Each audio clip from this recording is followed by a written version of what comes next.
মানুষের জীবন নিয়ে শাসন উদাসীন।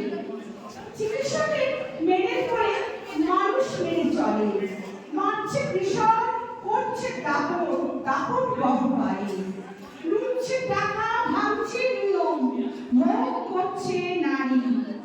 ওদের আবার দেশের ধুলি ছাড়া আর কি বলতে পারে? খাদ্যের সাথে মেশাচ্ছে বিষ, জিনিসের চড়া দাম, বাজারে কাজের বিচার, এইসব মন গড়া। ওদের আমি কি বলবো? আর কি দেশের মানুষ?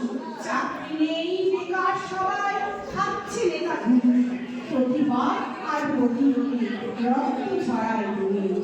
যুদ্ধ করে জীবন দিয়ে কবে কবে হবে দেশ স্বাধীন? নতুন দিনের মুক্তির আলো ওঠে জেগে ওরা আবার আনতে পারে স্বাধীনতার নবধারা। ইতিহাসের খাতায় লেখা থাকবে রক্তের রক্ষরে, আল ধর স্বাধীনতার চলুক আগুন অন্তরে, আল ধর স্বাধীনতার আগুন। নমস্কার।